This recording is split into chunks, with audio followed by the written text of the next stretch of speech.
Hi மக்களே, இன்னைக்கு நம்ம என்ன படிக்க போறோம் அப்படின்னா, ப்ரீவியஸ் இயர் கொஸ்டின்ல விசை, இயக்கம், அழுத்தம் மற்றும் ஆற்றல் பத்தி டோட்டலா 2019 இருந்து 2024 வரைக்கும் 64 கொஸ்டின் கேட்டிருக்காங்க. ஸோ நம்ம இதையா படிச்சுப்போம். நான் இப்போ படிக்க போனால் எக்ஸ்பிளைன் எல்லாம் பண்ணிலாம் இது பண்ணல.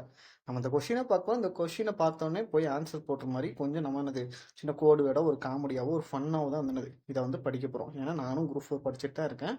ஸோ நான் படிக்கிறது எப்படி ஒரு ஃப்ரெண்ட்ஸை ஷேர் பண்ணுவோனோ அதே மாதிரி தான் நீங்களும் ஷேர் பண்ணிக்கலாம். ஓகேவா? உங்களுக்கு பிடிச்சது அப்படின்னா நம்ம சேனலை ஃபாலோ பண்ணிக்கலாம். ஓகேவா? ஃபர்ஸ்ட் கொஸ்டின் போவோம். 10 கிலோ எடையுள்ள ஒரு பொருளின் 1 நியூட்டன் விசை செயல்படுகிறது. இதன் விளைவாக இந்த பொருள் 4 வினாடிகளில் 100 சென்டிமீட்டர் நேர்கோட்டில் நகரும் எனில் அதன் ஆரம் வேகத்தை காண்க. இப்போ இதில் நம்ம எப்படி நினச்சிக்கிறது? ஆன்சர் 5 சென்டிமீட்டர் பர் வினாடி அப்படின்னு கொடுத்துருக்காங்க. இது போன கொஸ்டினில் கேட்டதுன்னு நினைக்கிறேன். போன குரூப் 4ல கேட்டது அப்படின்னு நினைக்கிறேன்.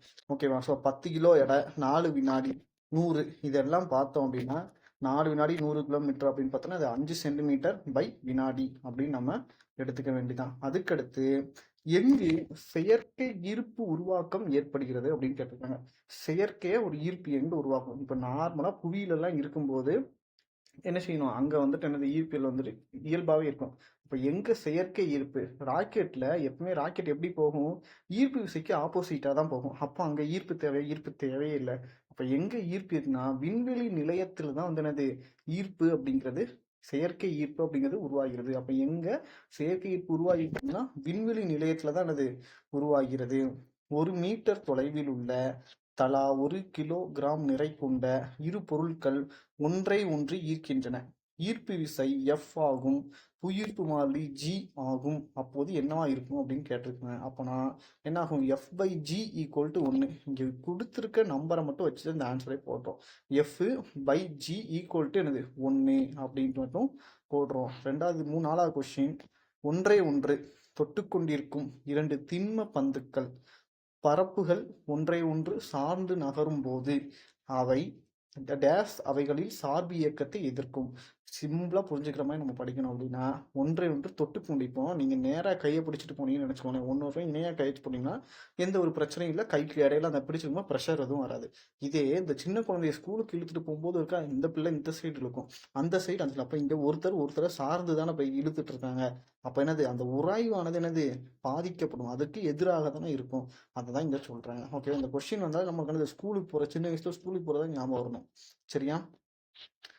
நம்ம படிக்கிறதே இந்த கொஸ்டினை எப்பவுமே மறக்கக்கூடாது. அது மாதிரி தான். ஓகேவா? நெக்ஸ்ட் கொஸ்டின்னா சரியான வகையிலான பொருத்தத்தை தேர்வு செய்க.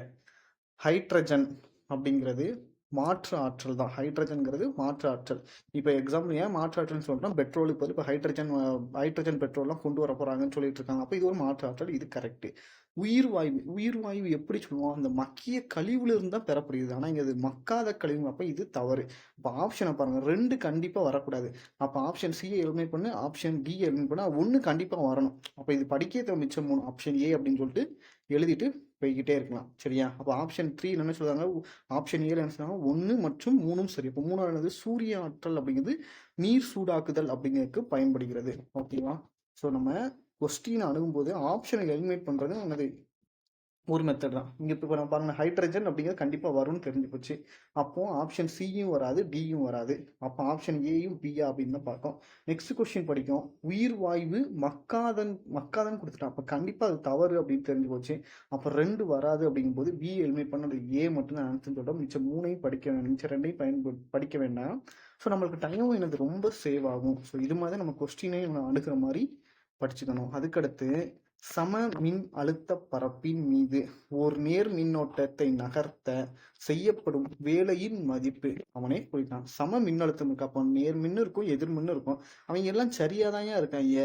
நீ ஏன் போய் மின்னோட்டத்தெல்லாம் உள்ள செலுத்து அப்படிங்கும்போது நம்ம போடுற செயலானது எஃபெக்டானது சுழியாகும். இந்த எக்ஸாம்பிள் எப்படின்னா, நல்ல ஒரு ஹஸ்பண்ட் ஒய்ஃப் இருக்காங்க, அவங்கள போய் பிரிக்க முடியுமா? முடியாதுல்ல. அப்ப நீ பண்ற வேலையானது வீண் தானே, சுழி தானே.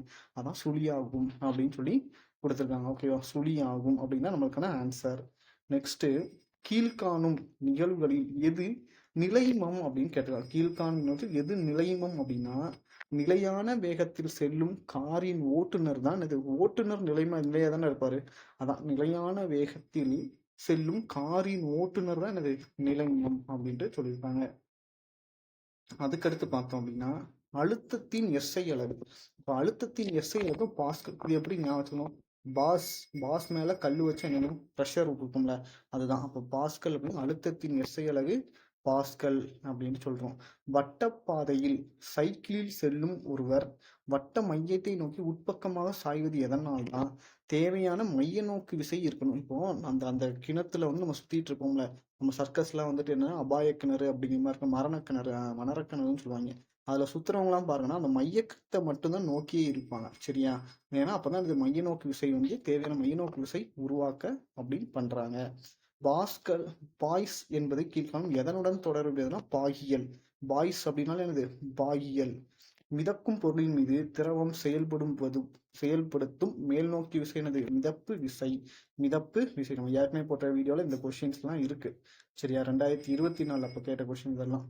ஈர்ப்பு அலைகள் எவ்வாறு உருவாகிறது? ஈர்ப்பு அலைகள் ஒரு இதை ஈர்க்கக்கூடியது அப்படின்னா இரண்டு கருந்துளைகளுக்கு இடையான மோதலில் இருந்து ஈர்ப்புனானது இந்த ஹீரோவும் தெரியாம படத்துலலாம் போயிட்டாங்கன்னா என்னது ஈர்ப்பு வந்து லவ் வருதுல, அதே மாதிரி தான் இதை நம்ம ஞாபகம் வச்சுக்கணும். இரண்டு கருந்துளைகள் இடையான மோதல் தான் அது ஈர்ப்பு அளவு அப்படின்ட்டு நம்ம ஞாபகம் வச்சுப்போம். ஜாலியா படிப்போம், அப்பதான் மறக்காது. டென்ஷன் எல்லாம் படிக்கவே வேண்டாம். குளிர் சாதன பெட்டியில் வைக்கும் போது ஏன் பிஸ்கட் மொறுமொறுப்பு தன்மை மாறாமல் இருக்கிறது அப்படின்னு பார்த்தோம்னா குறைந்த ஈரப்பதம் இருக்கும் அங்க வந்து எதுக்கு? இப்போ குறைந்த வெப்பநிலையும் நமக்கு போயிடும், சரியா? அதிக பாதுகாத்தல் அப்படின்னு சொல்லி நம்ம போடுறதுக்கு வரும். ஆனா கரெக்டா சயின்ஸ் படி பார்த்தோம்னா நம்மளும் என்னது டப்பாக்குள்ளெல்லாம் போட்டு பாதுகாத்தோம், அப்படி என்னது பதத்துல தானே போயிடுது. நம்ம பிஸ்கட்டை ஏன் வந்தாச்சுன்னா குறைந்த ஈரப்பதம் வந்துட்டு அங்க இருக்கிறதுனாலதான் வந்து பிஸ்கட் வந்து மொறுப்புத்தன்மை வந்து போகாம இருக்கு. பின்வருவனவற்றை பொறுத்துக. நிலை உயர்வு நிலை நிலை சரி நிலை உயர்வு நிலை உராய்வு அப்படின்னா பொருட்கள் வந்து எனது ஓய்வு நிலையில உள்ள போது அந்த உராய்வு எனது நிலையா இருக்கும்.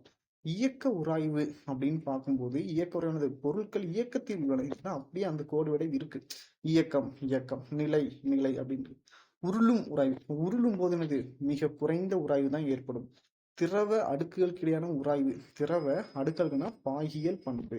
திரவ அடுக்குகள்னால எனது பாகியல் பண்பு. பாகியல் பண்பு. அதுக்கடுத்து நெக்ஸ்ட் கொஸ்டின் என்ன அப்படின்னு பார்த்தோம்னா ஒரு பேருந்து மணிக்கு 55 கிலோமீட்டர் வேகத்தில் செல்கிறது, அதன் மீட்டர் பர்க் வினாடி அளவில் எழுதுக அப்படின்னு பார்த்தோம்னா 55 கிலோமீட்டர்ல ஒருத்தன் போறான்னா அதை மீட்டர் பர்க் வினாடி என்பது 24.6 மீட்டர் பர்க் வினாடி. என்ன? ஒரு பேருந்து 55 கிலோமீட்டர்ல போறான், அதை வந்து மீட்டர் பர்க் வினாடி எழுதும் போது என்ன செய்யலாம்? 24.6 மீட்டர் பர்க் வினாடி. இந்த சமூக தெரிஞ்சா யாரும் தெரிஞ்சா கீழே கமெண்ட்ல வந்து எங்களுக்கு சொல்லி கொடுங்க, நல்லா இருப்பீங்க நண்பர்கள். ஒரு புள்ளியை மையமாக கொண்டு முறையான கால இடைவெளியில் மீண்டும் மீண்டும் முன்னும் பின்னுமாக இயங்கும் பொருளின் இயக்கம் இது. முன்னும் பின்னும் அப்படின்னா இது அலைவு இயக்கம். இந்த ஊசல் குண்டுலாம் இப்படி அலைவு இயக்கம் தானே சொல்லுவோம். அதையும் அந்த முன்னும் பின்னும் போனானது ஏன் முன்னும் பின்னும் அலைஞ்சிக்கிட்டே இருக்க தான் நம்ம வீட்டுல திட்டுவாங்க. அப்பனது அலைவு இயக்கம். ஒரு பொருளின் நிலைமம் டேஷ் சார்ந்து இருக்கும். ஒரு பொருளின் நிலைமானது பொருளின் நிறையை சார்ந்து இருக்கும். எக்ஸாம்பிள் சொன்னா ஏன் அப்படின்னா ஒரு பொருள் இப்போ ரொம்ப லேசா இருக்குன்னு நினைச்சுக்குவோம், அது எதை சார்ந்து இருக்கும்? சுத்தி உள்ள காற்றோட்ட லேசா அடிச்சாலே பறந்து போயிடும். இப்போ பொருளின் நிலைமா இருக்கு அப்படிங்கிறது அந்த பொருளோட நிறையை சார்ந்துதான் இருக்கணும். சரி, அப்போ பொருளின் நிலைமத்துக்கு காரணம் என்னது? பொருளின் நிறையை சார்ந்து இருத்தல்.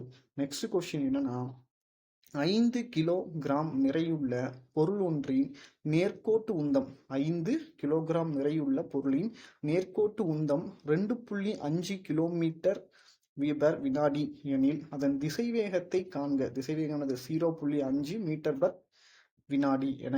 இதோட திசைவேகம் 0.5 கிலோமீட்டர் 2.5 கொடுத்து எனது 0.5 மீட்டர் பர் வினாடி. ஐஸ் கட்டியின் மீது நடப்பது சிரமமாக இருக்கிறது, ஏனெனில் உராய்வு குறைவாக இருக்கும். சரியா? உராய்வு குறைப்பு. டைல்ஸ்லேயே நடக்கும், நம்மளுக்கு கரெக்டான அந்த கிரிப் இல்லைன்னு அதை வலிக்கிருச்சு. கிரிப் இல்லை அதான் வலிக்கிருச்சு அப்படின்னு சொல்லுவாங்களா. அப்போ ஐஸ் கட்டில இருக்கு ஏன் கஷ்டமா இருக்கு? அங்க கிரிப் இல்லை, உராய்வு வந்து கம்மியா இருக்கு, அதனாலதான். நெக்ஸ்ட் வந்து ஒரு குறிப்பிட்ட திசையில் கொடுக்கப்பட்ட திசைவேகத்தில் செலுத்தப்பட்ட துகள் டேஷ் பாதையில் செல்லும் அப்படின்னா பரவளையம் பாதையில் செல்லும். பரவளைய பாதையில் செல்லும். கொசு நன்னீரின் மேற்பரப்பில் இனப்பெருக்கத்தை ஏற்படுத்த முடிவது எதனால்? கொசுவானது நன்னீரின் மேற்கு இனப்பெருக்கத்தை ஏற்படுத்துவது எதனாலன்னா அது பரப்பு இழுவிசை காரணமாக தான் கொசு வந்து என்னது அந்த தண்ணி மேலே ஈஸியாக நிற்கி அதனால இனப்பெருக்கத்தையும் செய்யுது. சரி மக்களே, 10 நிமிஷம் ஆச்சு. 10 நிமிஷத்துக்கு மேலே யாரும் இந்த வீடியோ கேட்க மாட்டேங்குன்னு தெரியும். ஸோ அதனால நெக்ஸ்ட் எல்லாத்தையும் வந்து என்னது அடுத்த வீடியோவில் போஸ்ட் பண்ணுவோம். ஸோ இப்போதைக்கு நம்ம படித்தது என்றைக்குமே மறக்கக்கூடாது. ஓகேவா? நெக்ஸ்ட் இதில் பார்ப்போம். தேங்க்யூ.